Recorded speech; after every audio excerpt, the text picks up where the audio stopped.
देखो यहाँ अभी जो स्टार्ट होगा टॉपिक वो होगा वर्ब। हम बोले थे कि टेंस से स्टार्ट करेंगे, लेकिन टेंस से ज्यादा इंपॉर्टेंट लगा कि पहले हमको डिस्कस करना क्या चाहिए, वर्ब। अब इसका रीजन क्या है, देखो जब भी तुम टेंस को डिफाइन करते हो तो क्या बोलते हो, फॉर्म्स ऑफ वर्ब। टेंस है क्या, फॉर्म्स ऑफ वर्ब ही है ना। जो वर्ब का फॉर्म को रिप्रेजेंट करके टेंस बनाया जाता है। तो टेंस को पढ़ने से पहले अगर वर्ब को अच्छे से समझ लोगे तो देखो टेंस एक्चुअली वर्ब ही है। टेंस एक्चुअली क्या है, वर्ब ही है। तो थोड़ा वर्ब को डिटेल में जब समझोगे तो टेंस पढ़ने का मजा और बढ़ जाएगा। बात समझ में आया? तो तुम्हारा इंटरेस्ट थोड़ा सा अच्छा हो वर्ब को लेकर के, इसलिए स्टार्ट किया। ठीक है, चलो पहला लिखो डेफिनेशन। अब वर्ब कॉपी निकाल के लिखो। अभी बहुत चलेगा, उसमें कोई लिमिटेशन अभी नहीं है। हम जब पढ़ाते हैं तो उसमें कोई लिमिटेशन नहीं रहता है कब तक पढ़ाएंगे। देखो जब हमको लगता है सेटिस्फेक्शन हो गया तब खत्म कर दो। लिखो वर्ब लिखा, डेफिनेशन सबसे पहले लिखो। A verb is a word, लिखो फटाफट। A verb is a word और phrase. A verb is a word और a phrase that says or asserts something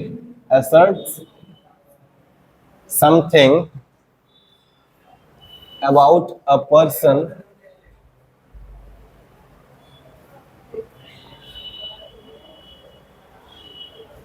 or thing। देखो ध्यान से पहले समझ लो क्या है वर्ब है क्या। अगर इसको समझे सबसे पहले वर्ब है क्या, तो वर्ब एक वर्ड भी बोल सकते हो, वर्ब एक फ्रेज भी बोल सकते हो। ये दोनों बात से समझ में आता है, सबको बताए थे। तो वर्ड क्या होता है, सिंगल वर्ड, और फ्रेज क्या होता है, ग्रुप ऑफ वर्ड्स। फ्रेज क्या होता है, ग्रुप ऑफ वर्ड्स। और जो ये ग्रुप ऑफ वर्ड्स होता है इसका कोई अपना सब्जेक्ट नहीं होता है। बात समझ में आया? इसका काम क्या है, देखो दैट सेज और असर्ट्स समथिंग, किसी भी चीज के बारे में कहता है। क्या, किसके बारे में कहता है वो चीज, पर्सन और थिंग के बारे में। तो वर्ब एक वर्ड है या फ्रेज है जो कुछ बताता है या कुछ असर्ट्स करता है, किसके बारे में, पर्सन और थिंग्स के बारे में। बात समझ में आया? तो अब बात ये आता है कि वर्ब क्या क्या कहता है पर्सन और थिंग्स के बारे में, वर्ब से क्या क्या बताते हैं किसी भी पर्सन और थिंग को, पहले ये जान लेंगे। समझ में आया? तो लिखो पहला पॉइंट। अब इसके बाद लिखो कुछ हम एग्जांपल्स लिखते हैं, तब तुम लोग समझना, तब और अच्छे से समझ में आएगा। लिखो तो इसको। चलो देखो ध्यान से सुनो। इसमें वर्ब का पहले देखो कि वर्ब का काम क्या क्या है, ये इंपॉर्टेंट है ना। जैसे बोल रहा है कि वर्ब इज अ वर्ड और phrase that says something about a person और थिंग। यानी कि वर्ब जो है वो कुछ बताता है, किसके बारे में, पर्सन और थिंग के बारे में। अब जो समथिंग है क्या क्या बताता है, ये इंपॉर्टेंट है। जैसे यहाँ पे वर्ड क्या है, असर्ट समथिंग, तो क्या क्या बताता है जो तुम्हारे एग्जाम के पॉइंट ऑफ व्यू से इंपॉर्टेंट है। तो उसमें देखने के लिए हम लोग कुछ एग्जांपल्स लिए हैं। वहां पे देखो जो वर्ब पढ़ रहे हो ना चैप्टर, तो वर्ब जो है वो क्या है, एक लैटिन वर्ड से आया है जिसका नाम क्या है, वर्बम। लैटिन वर्ड से आया है, और इसका कौन सा लैटिन वर्ड से आया है, वर्बम। वर्बम एक लैटिन वर्ड है, उसी से आया है वर्ब। बात समझ में आया? एक इंपॉर्टेंट बात ये जान लो कि वर्ब जो होता है ना, किसी भी सेंटेंस का हार्ट होता है। हार्ट मतलब जैसे हार्ट नहीं रहेगा तो पॉसिबल है, इंग्लिश में कोई एक ऐसा सेंटेंस भी पॉसिबल नहीं है जो बिना वर्ब के हो सके। तो समझ लो कि उसका इंपॉर्टेंस क्या है। बिना सब्जेक्ट का सेंटेंस हो रहा है, उसको तुम रिप्रेजेंट कर सकते हो, सेंटेंस बोल सकते हो उसको, लेकिन बिना वर्ब का एक भी सेंटेंस पॉसिबल। तो समझ रहा है कितना इंपॉर्टेंट है ये चीज। तो सबसे पहले इसका इंट्रोडक्शन देख लेते हैं, फिर वन बाय वन करके हर एक वर्ब को डिटेल में समझेंगे। और फिर वर्ब का जब डिटेल करेंगे ना, उसी में टेंस खत्म हो जाएगा। बात समझ में आया? तो यहीं से पूरा टेंस निकला है, यहीं से वॉइस, यहीं से नरेशन, जो भी पढ़ते हो सेंटेंस लगभग यहीं से निकला है। तो वर्ब पे पकड़ बनाना बहुत ज्यादा इंपॉर्टेंट। तो कुछ एग्जांपल्स लिखे यहाँ पे। इसमें सबसे पहले पढ़ो सेंटेंस और मीनिंग समझो क्या कर रहा है कि अ डॉक्टर ट्रीट्स पेशेंट। समझ में आ रहा है? इसमें वर्ब सबको पहचान में आ रहा है। वर्ब कौन सा है बताना, ट्रीट्स। सबको समझ में आ गया ट्रीट्स है, कोई दिक्कत इसमें नहीं है। अच्छा अब सोचो इसमें क्या ट्रीट्स कोई एक्शन कर रहा है, देखो, a doctor treats patient, doctor नहीं कर रहा एक्शन, हाँ ट्रीट्स मतलब जो बता रहा है ना, असर्ट समथिंग, क्या बोला देखो, a verb is a word और phrase that says something about a person और अ थिंग, या तो वो पर्सन के बारे में बोलेगा कुछ, या तो थिंग के बारे में बोलेगा। तो क्या इस वाले सेंटेंस में जो ये वर्ब है, क्या ये पर्सन के बारे में नहीं बता रहा है? बता रहा है कि नहीं बता रहा है? अ डॉक्टर ट्रीट्स पेशेंट, यही ना बोल रहा है। तो यहाँ पे ये क्या हो गया, एक्शन बता रहा है। तो ये एग्जाम्पल किसका है बताओ, वर्ब है, यहाँ पे कैसा वर्ब है, वर्ब क्या बतला रहा है, समझ में आया कुछ? दूसरा सेंटेंस पढ़ो, ये पर्सन था ना, तो पर्सन क्या एक्शन कर रहा है वो बता दिया। दूसरा सेंटेंस पढ़ो, आर प्लेन, आवर नहीं पढ़ना इसको, आर पढ़ना, our plane flew over the mountains, क्या हो, यहाँ पे भी एक्शन हो रहा है, नहीं हो रहा है? देखो फ्लू एक्शन है कि नहीं है, सेकंड फॉर्म, मूवमेंट हो रहा है इसमें, कौन मूवमेंट कर रहा है, आर प्लेन मूवमेंट कर रहा है, एक्शन कर रहा है। तो इसका मतलब ये भी एग्जांपल किसका है, एक्शन का है या नहीं है? एक्शन है ना, वर्ब कैसा है, एक्शन, यानी कि वर्ब एक्शन को दिखा रहा है। वर्ब किसको दिखा रहा है, और वो एक्शन कर कौन रहा है, थिंग। आर प्लेन क्या है, थिंग है ना। डेफिनेशन समझ में आया अच्छे से? क्यों क्या है, वर्ब इज अ वर्ड और फ्रेज दैट सेज समथिंग, देखो सेज बोलो, असर्ट्स बोलो, टेल बोलो, चलेगा, कुछ भी बोलो, समझ में आया? क्या करता है, सेज करता है समथिंग अबाउट अ पर्सन और अ थिंग, यानी कि पहला क्लियर हो गया तुम्हारा लॉजिक। इसमें बताओ, राकेश लाफ्स, लाफ है यहाँ पे एक्शन, और ये लाफ कर कौन रहा है, यानी कि एक्शन है यहाँ पे, और वो एक्शन किसके बारे में बताया जा रहा है बताओ, पर्सन के बारे में, इसके बारे में बता रहा है। और इसमें द क्लॉक स्ट्राइक्स, इसमें बताओ क्या होगा, एक्शन हुआ, स्ट्राइक्स, स्ट्राइक्स है, ये भी क्या हो गया तुम्हारा, एक्शन। अगर हम इसको नट सेल शॉर्ट में समझें तो ये है क्या, यहाँ पे, यहाँ पे तुम लिख सकते हो कि व्हाट अ पर्सन और थिंग डज। यहाँ पे देखो वर्ब का पहला यूज समझ में आया, वर्ब का ये क्या है, यूज है ना, वर्ब, वर्ब वर्ब नहीं वर्ब, वर्ब का पहला यूज क्या हो गया, व्हाट अ पर्सन और थिंग डज, ये इंपॉर्टेंट है। समझ में आया कुछ, कि पर्सन क्या करता है या थिंग क्या करता है? क्लियर हुआ पहला फंक्शन वर्ब का? वर्ब का पहला फंक्शन क्या हो गया बताओ, व्हाट अ पर्सन और थिंग डज, मतलब पर्सन या कोई चीज क्या करता है उसको बताने के लिए किसका यूज करते हैं, वर्ब का। बात समझ में आया? और यहाँ पे सब में एक्शन है कि नहीं है, देखो ध्यान से, सब में क्या है, एक्शन है। अगर हम पूछे तुमको कि वर्ब कैसा है, यहाँ पे बताओ, ये भी वर्ब है, ये भी वर्ब है, ये भी वर्ब है, ये भी वर्ब है, क्या हम इसको वर्ड बोलेंगे या फ्रेज बोलेंगे? फ्रेज कब बोलेंगे, जब वर्ड का ग्रुप होता ना, एक से ज्यादा वर्ड होता तब ना फ्रेज बोलते हैं। यहाँ पे जो एग्जांपल है सब में सिंगल सिंगल वर्ड है, सब में क्या है, सिंगल सिंगल वर्ड। तो यहाँ पे क्या डेफिनेशन एग्जैक्ट निकला इसका, मीनिंग वर्ड। समझ में आया? कभी फ्रेज बन के भी मीनिंग कुछ लेके आएगा। बात समझ में आ रहा है कुछ? ये बात क्लियर हो गया? तो पहला यूज समझ में याद रहेगा सबको, पहला यूज क्या है वर्ब का, व्हाट अ पर्सन और थिंग डज, क्या करता है। दूसरा सेंटेंस पढ़ो,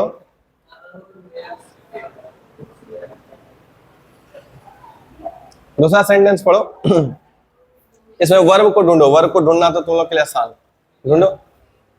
द रोड्स वर रिपेयर्ड, तो लग रहा हो ये भी वर्ब है, वर्ब भी वर्ब का, वर्ब भी क्या है, वर्ब का ही ना पार्ट है। तो वर्ब रिपेयर्ड को तुम बोल सकते हो कि ये क्या है, वर्ब है, वर्ब ही है ना, और ग्रुप ऑफ वर्ड्स हो गया, ये क्या हो गया, फ्रेज हो जाएगा ना। पहले समझ लो फिर लिखना आराम से। The athletes were trend, word trend हो गया वर्ब, पहला बात तो वर्ब को पहचानो आराम से। और यहाँ पे क्या है देखो, इज फोल्डेड है कि नहीं है, और यहाँ पे क्या है, इज ब्रोकन है, कोई दिक्कत? अब यहाँ पे जब ये दूसरा सेट ऑफ देख रहे हो ना सेंटेंस, तो नहीं लगा तुमको कि पहला वाला सेंटेंस जो था ये टेंस का स्ट्रक्चर को बता रहा है, कुछ कुछ थोड़ा बहुत अगर समझ में है, टेंस का समझ है तो नहीं लग रहा था? ये लग रहा है ना, ये प्रेजेंट इंडेफिनिट है, और ये पास्ट इंडेफिनिट है, और ये प्रेजेंट इंडेफिनिट और प्रेजेंट इंडेफिनिट, तो लग रहा है ये एक्शन वाला कि टेंस का कैटेगरी लेके आ रहा है। और ये जो सेट ऑफ सेंटेंस देख रहे हो कुछ, ये तुमको क्या लग रहा है, वॉइस जैसा स्ट्रक्चर लग रहा है कुछ? नहीं लग रहा है? और पूरा का पूरा याद रखना, अभी कुछ एक वर्ड्स बोलते हैं, पूरा का पूरा वॉइस का स्ट्रक्चर बोल दोगे अगर तुम सिर्फ इतना ढूंढ लिए किसी भी सेंटेंस में। क्या बोल दिए? किसी भी सेंटेंस में अगर बी प्लस थर्ड फॉर्म दिख जाए तो समझ लेना कि वो स्ट्रक्चर पैसिव वॉइस में। किसमें समझोगे? बात समझ में आया? तो अब बी का सबको फॉर्म पता है, तो हम ये देख लेते हैं कि ये पैसिव स्ट्रक्चर में है या नहीं है, फिर इसका सेंस देखेंगे। तो देखो बी प्लस थर्ड फॉर्म पहचान लिए तो वो पैसिव में, बी प्लस थर्ड फॉर्म हो गया तो, और जब तुम लोग को एक्टिव पैसिव कराएंगे ना तो इसी से पूरा एक्टिव पैसिव खत्म हो जाएगा, बी प्लस थर्ड फॉर्म से। इससे ज्यादा कोई स्ट्रक्चर रखने की जरूरत नहीं है। अब बताओ बी का प्रेजेंट फॉर्म क्या होता है? सबको पता है, इज, एम, आर। इस प्रेजेंट फॉर्म को ही क्या बोलते हैं? फर्स्ट फॉर्म भी बोलते हैं, याद है? प्रेजेंट फॉर्म को क्या बोलते हैं? First form. और बी का सेकंड फॉर्म क्या होता है? होता है कि नहीं होता है? क्या इसको पास्ट फॉर्म भी बोलते हैं या सेकंड फॉर्म भी बोलते हैं? और बी का जो थर्ड फॉर्म होता है वो क्या होता है? बीन। थर्ड फॉर्म क्या होता है? बीन। और आईएनजी फॉर्म क्या होता है? बीइंग। होता है या नहीं होता है? तो अगर इसके साथ कभी भी तुमको वर्ब का थर्ड फॉर्म दिख जाए तो सेंटेंस समझ लो किसमें है? पैसिव में, वॉइस में। समझ में आया कुछ? देखो तो लगाओ तो दिमाग पहला पे। वर क्या बी का पार्ट है? थर्ड फॉर्म है, ये पैसिव है। समझ में आया? फिर बताओ बी का क्या है? वॉज वर ना, यहां देखो वर आ गया, क्या थर्ड फॉर्म है? थर्ड फॉर्म है ना, चल गया, ये भी पैसिव का structure. Rakesh is scolded, is be का फॉर्म है कि नहीं है? बी का प्रेजेंट फॉर्म है, और फिर ईडी थर्ड फॉर्म है कि नहीं है? ये भी क्या हो गया? पैसिव हुआ या नहीं हुआ? अब इसमें बताओ the window is broken, be plus third form है कि नहीं है? तो सारा का सारा स्ट्रक्चर किसमें दिया हुआ है? पैसिव में। बात समझ में आया? तो एक्टिव में जब सेंटेंस था, यानी जिसको तुम टेंस बोलते हो, तो उसमें वर्ब क्या बताता है? व्हाट अ पर्सन और थिंग डज। वर्ब क्या बतलाता है? व्हाट अ पर्सन और थिंग डज। या तो पर्सन कुछ करता है या तो थिंग करता है। लेकिन जब सेंटेंस का स्ट्रक्चर पैसिव वॉइस में रहता है तब वर्ब क्या बतलाता है? बताओ, सोच के देखो, पहले मीनिंग लगाओ। द रोड्स वर रिपेयर्ड, इसका मतलब क्या हुआ? यहां पे देखना,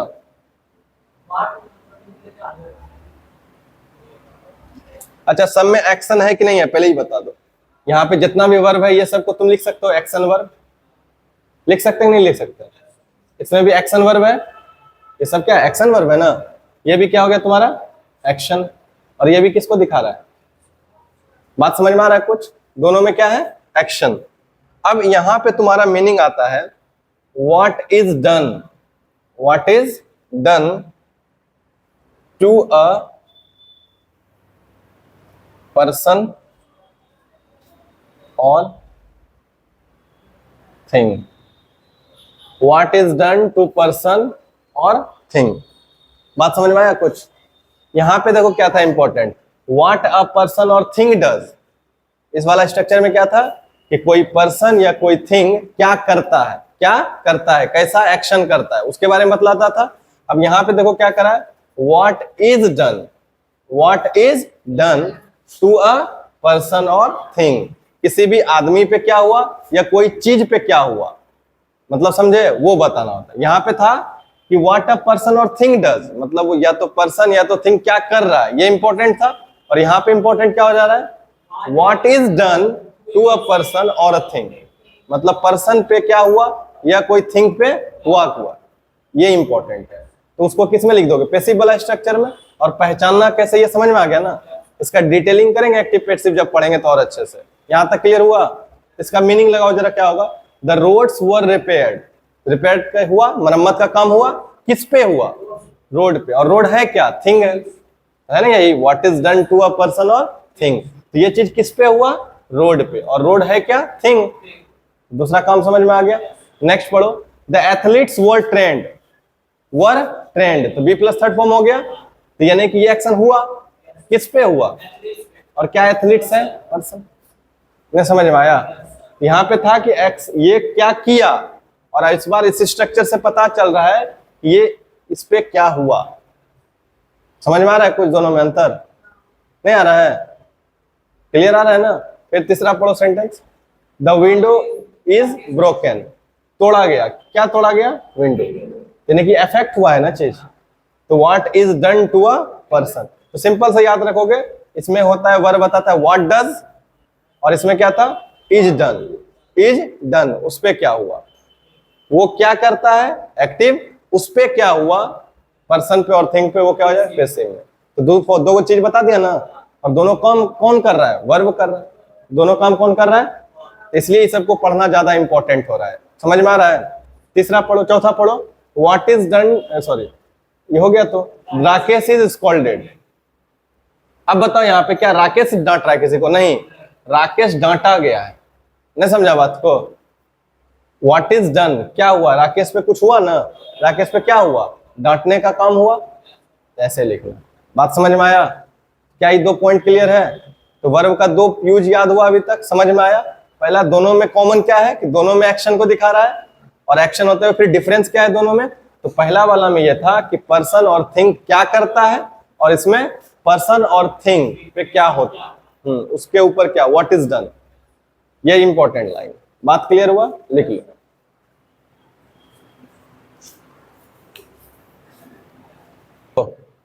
ध्यान से देखो, दो यूज समझ लिया एक्शन वाला। अब तीसरा पढ़ो तो अच्छे से सेंटेंस क्या लिखा हुआ है, दो सेट फिर यहाँ पे सेंटेंस लिखा हुआ है। पहला क्या है, आई नो योर एड्रेस, बताओ इसका मीनिंग क्या होगा। इसमें मीनिंग से पहले बताओ वर्ब पहचान लोगे आराम से, यहाँ पे वर्ब कौन सा है बताना, नो, और इसमें कौन सा वर्ब है,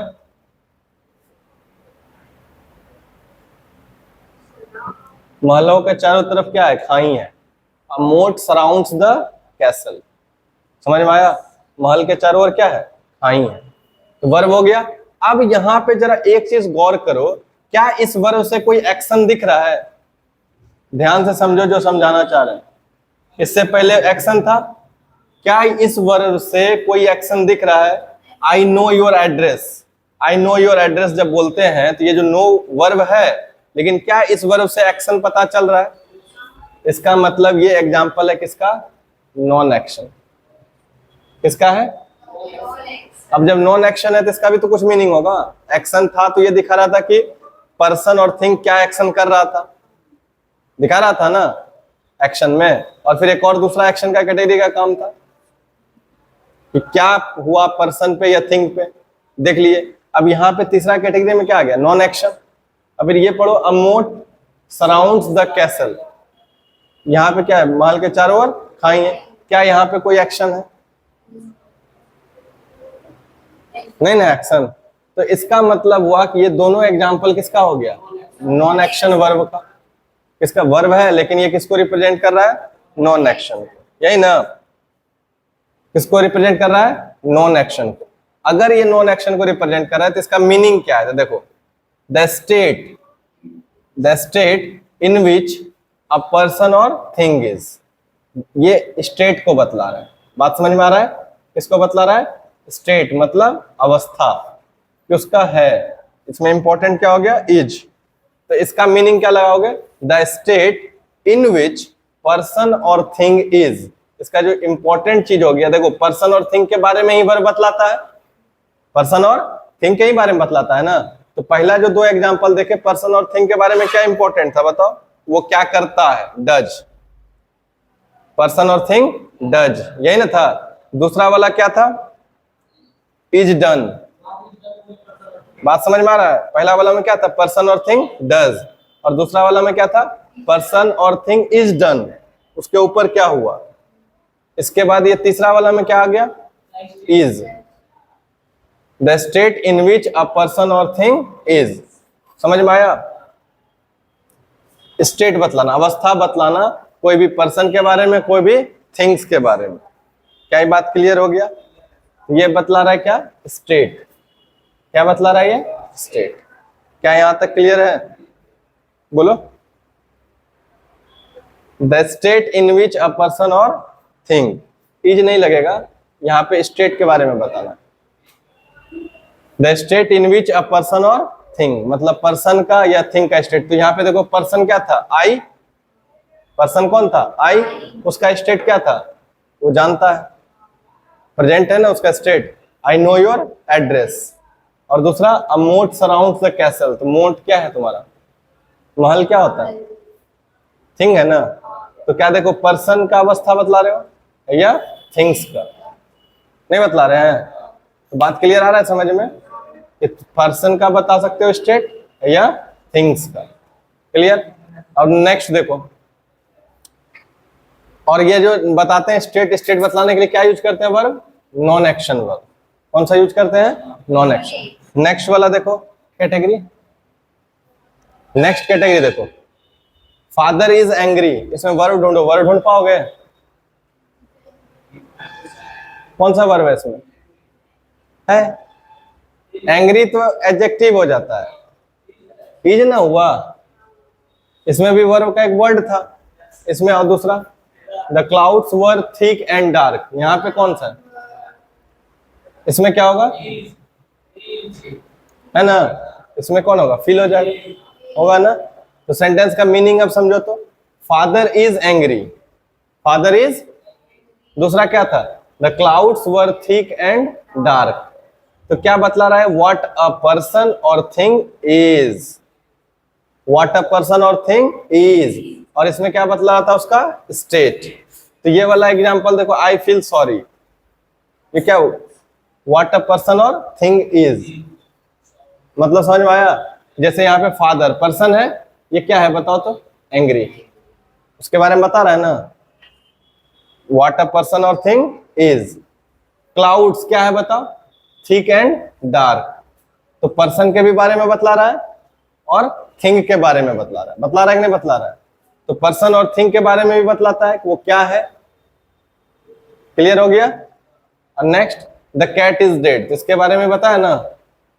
glass is brittle, I feel sorry. बात समझ में आया? तुम ये इसको स्टेट वाला में भी डाल सकते हो ना, आई फील सॉरी, हो सकता है। The state in which a person और थिंग, तो कौन सा सॉरी ना होता है, माफी, रिग्रेट वाला स्टेट में है, अफसोस करता है ना, पश्चाताप। हो गया ये। तो क्या को यूज हो गया वर्ब का बता दो? 4।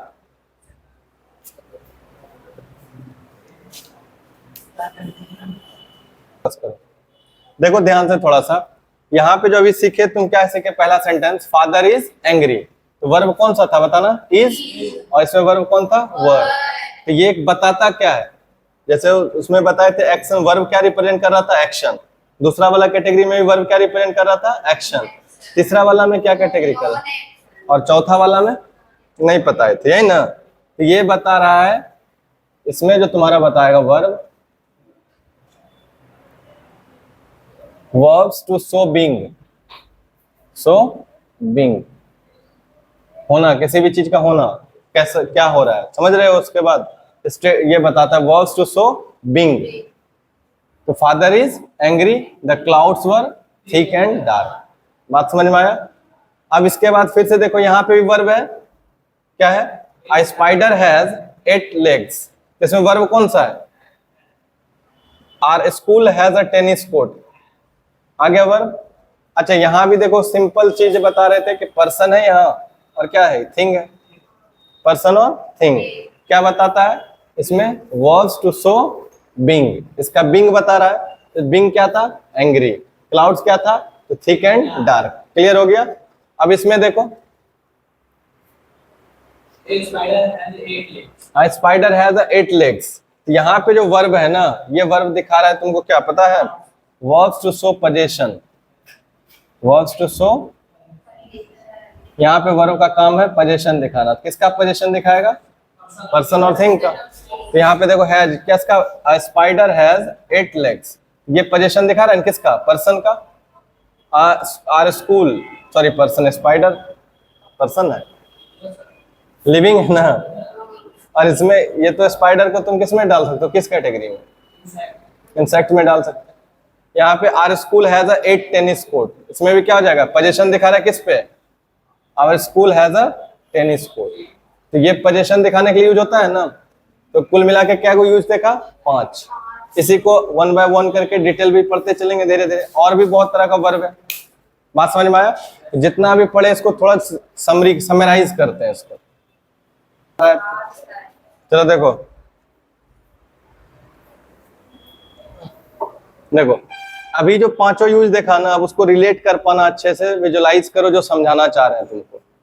व्हाट अ पर्सन और थिंग डज। सबसे पहले देखो कि डेफिनेशन जो देखा क्या था कि वर्ब जो है एक वर्ड भी हो सकता है और फ्रेज भी हो सकता है, जो बताता है किसके बारे में, या किसके बारे में बताता है, पर्सन और थिंग के बारे में कुछ भी बताता है। अब कुछ भी में क्या क्या बताता है, तो अभी कुछ भी में तुम 5 चीज जाने हो। वर्ब का बहुत सारा काम है, लेकिन उसमें से 5 जो मेजर इंपॉर्टेंट है वो अभी सीखे हम लोग। वो कौन कौन सा काम था, देखो पहला व्हाट अ पर्सन और थिंग डज। देखो यहाँ पे पर्सन और थिंग कॉमन आएगा, पर्सन और थिंग डज मतलब क्या करता है। इस सेंटेंस में देखो वर्ब कौन है, यहाँ पे पहुंच गए वर्ब के पास, गए ना वर्ब के पास। तो अब इसका मीनिंग लगाओगे क्या, ये जो ट्रीट्स है वो क्या कर रहा है, व्हाट अ पर्सन और थिंग डज। तो डॉक्टर क्या कर रहा है, ट्रीट कर रहा है पेशेंट। बात समझ में आ रहा है, तो कर रहा है, क्या कर रहा है ये बताने के लिए आया ना। ये जो वर्ब है यहाँ पे आके ये काम क्या कर रहा है कि पर्सन क्या करता है। क्लियर हो गया। दूसरा सेंटेंस देखो, इसमें वर्ब कौन सा है, वर रिपेयर्ड। वर रिपेयर्ड हुआ ना, इसमें क्या कर रहा था, what is done to a person और थिंग। पर्सन और थिंग पे क्या हुआ, क्या हुआ, जैसे थिंग है यहाँ पे मरम्मत हुआ, रिपेयर्ड हुआ। बात क्लियर हो गया। तीसरा the state in which a person और थिंग। अगर हमको बतलाना है कोई भी स्टेट में है, द स्टेट मतलब वो वाला स्टेट ना, अवस्था जिसको बोलते हैं वो वाला state. The state in which person और थिंग इज, थिंग इज मतलब इज रहने दो, ठीक है। The state in which a person और थिंग, कौन सा स्टेट में बताओ, जैसे आई नो योर एड्रेस, तो स्टेट है ना, कौन सा स्टेट है, नो, उसमें एड्रेस जान रहे हैं उसका। अब ये आई क्या है, पर्सन के बारे में। नेक्स्ट बताओ, व्हाट अ पर्सन और थिंग इज, क्या है यहाँ पे देखो पर्सन है, इज वर्ब है, क्या है एंग्री है। इसका काम है ना ये क्या है बता रहा है, तो मेन काम कौन कर रहा है हर जगह देखो तो वर्ब है ना, इसका मीनिंग को डिफाइन कर रहा है, अलग अलग मीनिंग को डिफरेंशिएट कर रहा है। तो सबसे ज्यादा एजेंडा किसका यूज हो जाता है सेंटेंस में। और बोले थे ना कि वर्ड, कोई भी सेंटेंस वर्ब के बिना पॉसिबल नहीं है, और एक सिंगल वर्ड अगर वर्ब है तो वो सेंटेंस हो सकता है। बोले थे ना भाई कि कोई भी सेंटेंस इंग्लिश का हो, अगर उसमें वर्ब नहीं है तो वो सेंटेंस ही नहीं है। बात समझा। चलो देखो next, a spider has 8 legs. यहाँ भी ये क्या है, वर्ब है हैज। व्हाट अ पर्सन और थिंग हैज, क्या है उसके पास, पर्सन थिंग के पास क्या है, तो 8 लेग्स। ये तो हो गया एक यूज। अब इसी चीज को और दूसरे तरीके से समझाया जा सकता है, बताए थे ना कैसे, क्या डॉक्टर ट्रीट्स पेशेंट, तो क्या ये एक्शन को दिखाता है, किसको दिखाता है, नहीं, कौन कर रहा है एक्शन, तो डॉक्टर। डॉक्टर हो गया सब्जेक्ट, जो एक्शन करता है वो क्या हो जाता है, सब्जेक्ट भी हो जाता है। जो एक्शन करता है वो, दूसरा पढ़ो, द रोड्स वर रिपेयर्ड। यहाँ पे ये कुछ एक्शन तो नहीं कर रहा है, लेकिन इसके बारे में तो बताया जा रहा है ना, तो सब्जेक्ट होता है, जिसके बारे में बोला जाए वो भी सब्जेक्ट हो जाएगा, या फिर जो कोई एक्शन कर रहा है वो भी सब्जेक्ट। तो अब यहाँ पे ये क्या कर रहा है बताओ, ये भी एक्शन है कि नहीं है, एक्शन है, लेकिन फिर डिफरेंस क्या है, यहाँ पे एक्शन ये कर रहा है, सब्जेक्ट एक्शन कर रहा है, और यहाँ पे जो सब्जेक्ट है उस पे एक्शन हो रहा है। दोनों में डिफरेंस समझ में आया। एक्शन होते हुए भी दोनों में मीनिंग है ना। इस वाला में जो पहले था ये सब्जेक्ट, ये क्या कर रहा था, एक्शन कर रहा था, और इस वाले में जो तुम इसको बनाए हो सब्जेक्ट, ये क्या हो रहा है, इसके ऊपर एक्शन हो रहा है। बात क्लियर हो गया। तीसरा देखो, आई नो योर एड्रेस। यहाँ पे नो क्या बतला रहा है बताओ, स्टेट ऑफ बीइंग बता रहा है, क्या बतला रहा है, स्टेट ऑफ बीइंग या non action, state of being या non action, non action, no है ना, ये क्या बतलाएगा तुमको, नॉन एक्शन। तो ये तुम्हारा हो गया किस कैटेगरी का वर्ड, नॉन एक्शन। बात समझ में आ रहा है। ये सब क्या है, वर्ब का ही कैटेगरी है ना, ये सब किसका कैटेगरी है, वर्ब का। नेक्स्ट पढ़ो, फादर इज एंग्री। तो फादर इज एंग्री में इज क्या बतला रहा है, कौन टाइप का वर्ब है, verb to show being, being दिखाता है किसी भी चीज का होना, किसी भी चीज का होना। तो क्या लिखेंगे यहाँ पे, वर्ब्स टू शो बीइंग, क्या यही ना।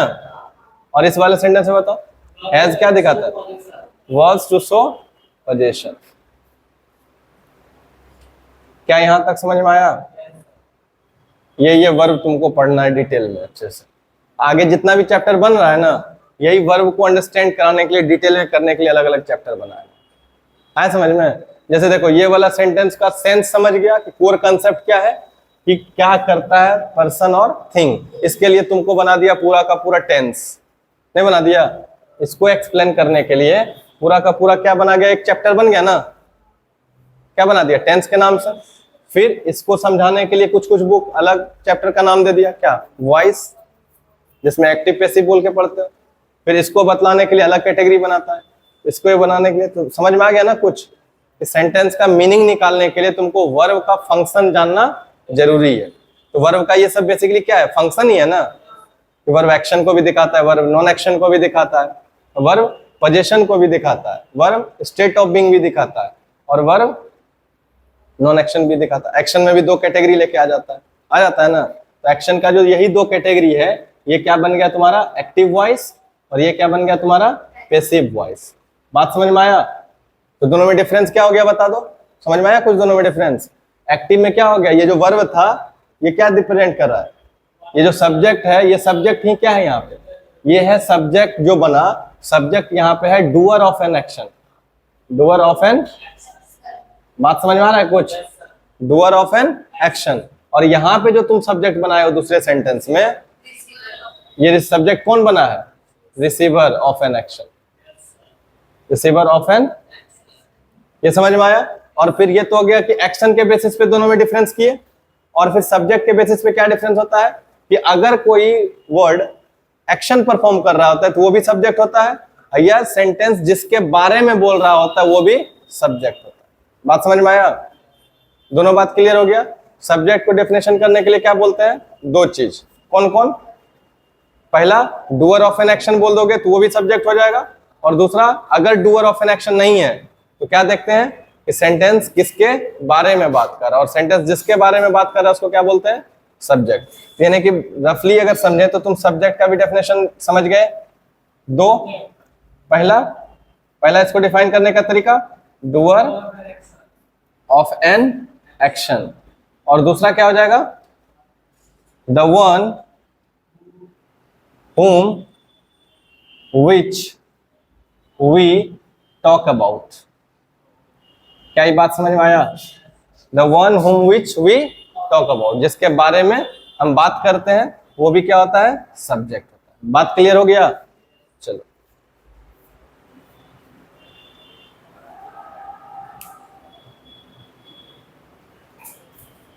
चलो बताओ, इन दोनों में कौन सा सेंटेंस है और कौन सा सेंटेंस नहीं है, फटाफट बताओ। ये दोनों सेंटेंस है, बताओ ये दोनों को सेंटेंस कंसीडर कर सकते हैं नहीं कर सकते? मीनिंग लगा के देखो, होगा ना। सिट जैसे बोलते हैं, गो बोल देते हैं, सिट ये भी बोल देते हैं, मीनिंग दे दिया तो सेंटेंस है। ये क्या हो गया, सेंटेंस है, सेंटेंस होगा। कोई दिक्कत है इसमें? नहीं दिक्कत है। दूसरा सेंटेंस पढ़ो, all the student of this class absent from the school today. Sentence होगा, बोलो, होगा? हो जाओगे गलत। अब क्यों हो जाओगे गलत, इसका मतलब समझो। हम अभी जस्ट एक वर्ड बोले थे क्या, कि इस इंग्लिश सेंटेंस का जो हार्ट होता है वो कौन होता है, वर्ब होता है, और अगर वर्ब नहीं तो वो सेंटेंस नहीं। बात समझ में आया? सुनो, यहाँ पे क्या बोले, गो सीट जैसे है ना, इसमें वर्ब है, वर्ब है या नहीं है? इसमें देखो गो सीट वर्ब था, ये सेंटेंस हो गया। लेकिन जब इस वाले को पढ़ोगे, ग्रुप ऑफ वर्ड्स है, सेंस भी है, सेंस दे रहे हैं, लेकिन क्या इसमें कोई वर्ब है? अगर वर्ब नहीं है तो ये सेंटेंस नहीं है। बात समझ में आया? सबसे बड़ा इंपॉर्टेंट बात कि हार्ट ऑफ द सेंटेंस कौन है, बताओ। हार्ट कौन है सेंटेंस का? वर्ब। बात समझा? सिंपल सा बात। अगर ई नहीं तो सेंटेंस नहीं। कुछ, हाँ, इसको तुम फ्रेज बोल सकते हो, क्लॉज बोल सकते हो, कुछ भी बोल सकते हो।